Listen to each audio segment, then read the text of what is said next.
नमस्कार, मैं प्रेम सिंह। स्वागत है आपका PIR पर। ऐसा लगता है कि सुप्रीम कोर्ट एक से एक बढ़ के भाजपा को झटका देते जा रही है। उसको अपनी मनमानी नहीं करने दे रही। जैसे कि आपने देखा होगा तमिलनाडु में, इधर यूपी में योगी बाबा अपनी बुलडोजर को लेकर चलाते हैं। तमिलनाडु में RN रवि जो इनके राज्यपाल हैं वो अपनी चला रहे हैं। तो दोस्तों इसी दो विषयों में बात करेंगे। पहले चलते हैं तमिलनाडु। तो आपने ये देखा ही होगा कि जहां भाजपा की सरकार नहीं है वहां पे ये अपना राज्यपाल बना के बैठा देते हैं, जो कि बहुमत वाली सरकार, जो सरकार की हमेशा लगाम पकड़ के खींचता रहे और उनके कामों में रोड़ा अटकाता रहे, यानी सरकार को तुड़वाने का और उसकी रिपोर्टेशन खराब, उसके काम अटके रहे, इस तरह का वो माहौल राज्यपाल पैदा करता है कि उस सरकार के लिए काम करना मुश्किल कर देता है। आपने आगे इसी बात पे भी दिल्ली में भी, जैसे दिल्ली में LG ने केजरीवाल के साथ करा था, तो इसी तरह तमिलनाडु में स्टॉलिन की सरकार है और भाजपा का और तमिलनाडु सरकार का 36 का आंकड़ा रहता है। वहां पे RN नाम के साहब रवि जी जो है राज्यपाल हैं, उनके पास जो विधानसभा, जो सरकार में पास हो गया बिल, वो बिल साइन कराने के लिए उनके पास भेजे गए। यानी 1 नहीं, 2 नहीं, 4 नहीं, 5 नहीं, 6 नहीं, पूरे 10 बिल RN रवि जी जो भाजपा के राज्यपाल हैं वो दबा के बैठ गए।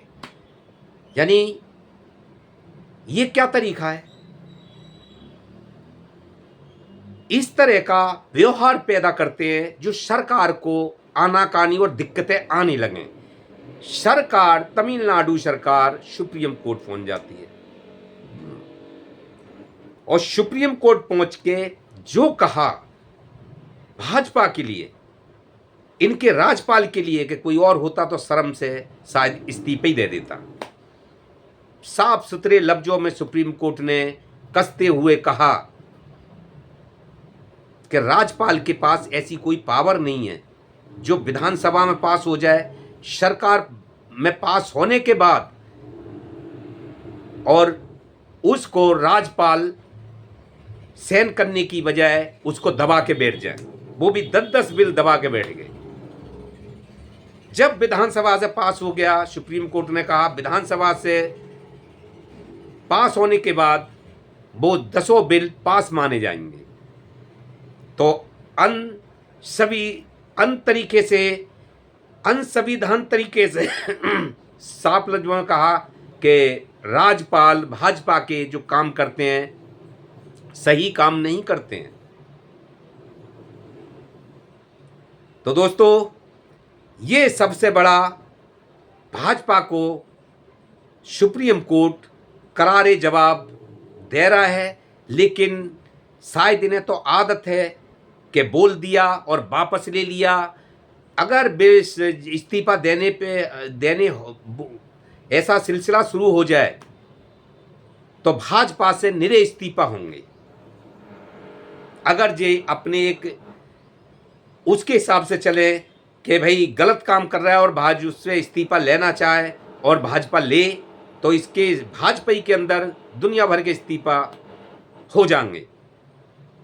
अब चलते हैं यूपी सरकार पे। जैसे यूपी सरकार योगी बाबा का बुलडोजर, आपको पता ही है कि ठोंकू बाबा और बुलडोजर बाबा के नाम से फेमस हैं, जिनको कुछ महीने पहले सुप्रीम कोर्ट ने चेतावनी दी थी कि हमारे बिगैर परमिशन के आप, चाहे वो किसी उग्रवादी का घर हो, चाहे दोषी का घर हो, लेकिन घर नहीं ध्वस्त किया जाएगा। लेकिन योगी बाबा तो योगी बाबा हैं। अब उन्होंने प्रयागराज में अतीक अहमद के घर समझ के पड़ोसियों के घर तोड़ दिए। पड़ोसी पहुंच जाते हैं सुप्रीम कोर्ट। जब सुप्रीम कोर्ट में जाकर उन्होंने याचिका दायर कर दी, जी हमारे घर गिरा दिए, अतीक के पड़ोस में थे, वो अतीक के नहीं हमारे घर थे। लेकिन सुप्रीम कोर्ट ने सरकार पे, योगी पे कहा है, योगी को कि 10-10 लाख का जिनके घर तोड़े हैं, आपने गैर तरीके से घर तोड़े हैं, उनके लिए 10-10 लाख रुपए का मुआवजा देने की बात हुई है। लेकिन सवाल ये उठता है कि गलती करे कोई और भरे कोई, यानी देश के खजाने से तो नहीं जाना चाहिए, यूपी के खजाने से वो मुआवजा नहीं जाना चाहिए। ये और ऐलान करना चाहिए सुप्रीम कोर्ट को कि सेल्फ खर्चे से आपको देना पड़ेगा स्वयं, क्योंकि गलती उन्होंने करी है। तो जो खजाना होता है वो तो जनता का होता है, जनता का टैक्स का पैसा होता है। गलती कर रहे हो तुम और फिर जा रहा है वो देश के खजाने से, वो तो सब बाहर जनता पे पड़ रहा है। तो सुप्रीम कोर्ट को एक और कहना चाहिए कि अपने खजाने से देना चाहिए। तो दोस्तों, ये भाजपा की राजनीति है, करती है, वापस लेती है, और उसके बाद में जो मनमानी करना चाहती है। तो यहाँ पे शायद सुप्रीम कोर्ट अगर ना हो तो भाजपा क्या क्या काम जनता के और देश के हित में अपनी मनमानी करके रच दे। तो दोस्तों नमस्कार, आज के लिए इतना ही।